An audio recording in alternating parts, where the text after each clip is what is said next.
Dr. Laureline Ostoy from the Union Theological Seminary and at the same time a pastor of United Church of Christ in the Philippines.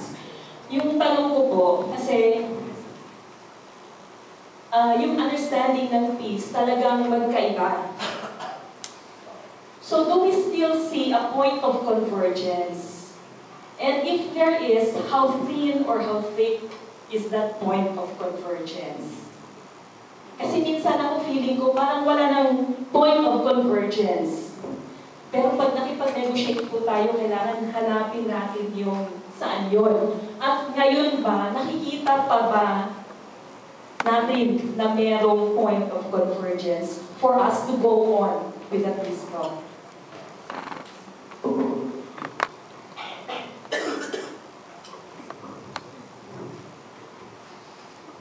Yung drafts of both sides on social economic reforms, hindi pa na-exchange. Noong nag-discuss kami sa Oslo noong February 15 to 21, nagkaroon ng meetings ng RWCs, SCR, both sides. Ngayon, nag-discuss kung ano yung magiging agenda ng next bilateral meeting ng Reciprocal Working Committees on Social Economic Reforms. So may difference makikita mo. Yung proposal ng GBH, we first take climate change, environment, at saka livelihood.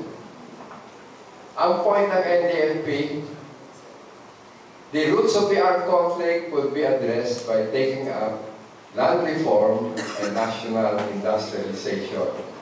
Di humingi sila ng recess, naging from 15 minutes, naging 2 hours and a half until the afternoon. In the meantime, I talked to Alex. Alex, kayo gusto niyo roots of the armed conflict? Para sa amin, talagang dapat land reform and national industrialization. So anyway, in the afternoon, nagkaroon ng agreement, pero parang agreement na hindi complete convergence. Sabi nila, okay, we will have our next bilateral meeting. Your topic, NDFP, land reform and national industrialization. Kami, sa GBH, our topic will be asset reform and industrial policy. Di mukhang pagkakaiba. Hindi pa nila naibibigay yung kanilang draft. Ready na rin sa amin as of May 29 dahil 2 weeks sana before June.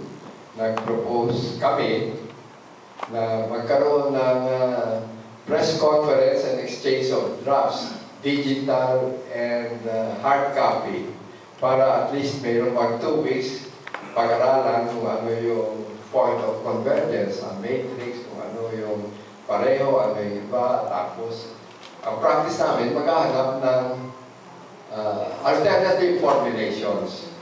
Ganon nangyari din sa Karil, alternative formulations. Language engineering, ginagamit din.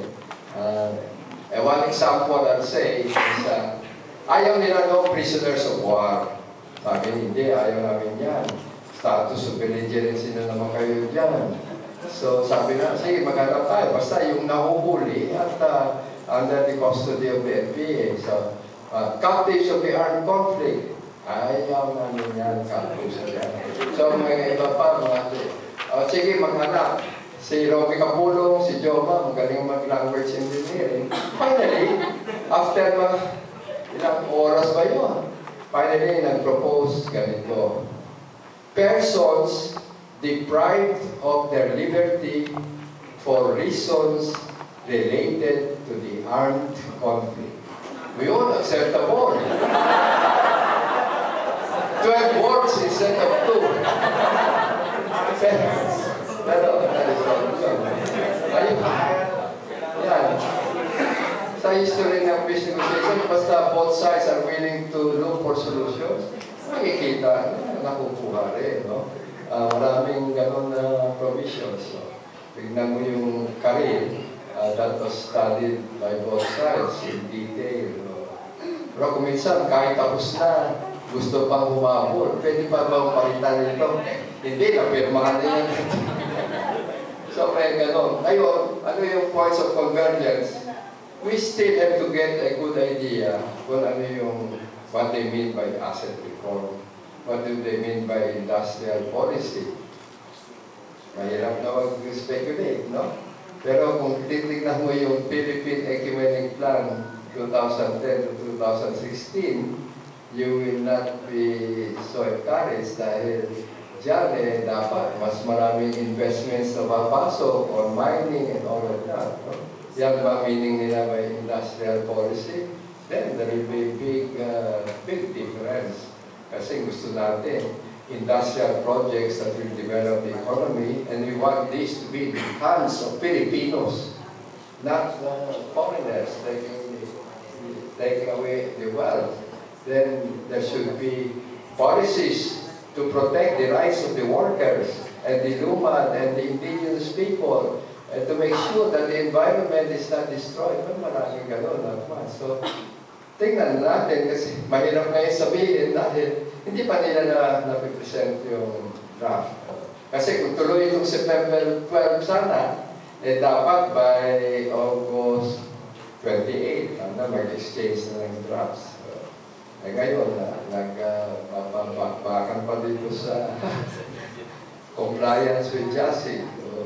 Pero ready na yung sa NDF dahil panay na panay yung consultation ng RWSER natin, different sectors, different regions, kumuha ng mga economic experts to join the consultations. Ayan. So, na-formulate na yung plan.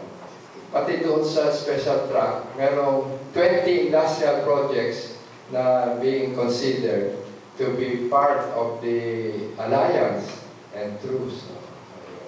So yung convergence, baka malayo sa start, baka pwede naman ilapit during the negotiations. Yung sa Karil, the first 7 days, preamble lang natapos. Gaano ba katagal ito? Pero nagawa rin, sila Connie, sila Fidel, si Edre Olaria, they worked on it, ayun, both sides. Pero at that time, you know, si Bebot Bello, ang chair, ang member ng committee, si Rene Sarmiento was also there. And of course, Congressman Yang, Apenya was helpful. Able to look for solutions at nagawa rin yung Karil. That's why it's highly regarded as application of international law, mga Geneva Conventions on concrete Philippine conditions. It's a big achievement to have that agreement. Yung SER, sabi na, huwag naman ma-discourage right away dahil ang laki ng difference. It's possible if both sides work for it. They can work on building the convergence. Of course, not easy dahil sabi ng nagtanong, it strikes at the roots. Paano itong non-reform? Itong malalaking asendas, 6,000, 10,000, yan. Will they be willing? It's up to boldness and innovativeness. You have to be willing to oppose and resist yung mga mag-oppose. Oo. Pati na itong sa US influence o intervention dyan sa Mindanao especially, at saka yung mga US agreements like Visiting Forces Agreement, that will have to come in. You cannot evade if you want to look for peace, no? So yun din ang one.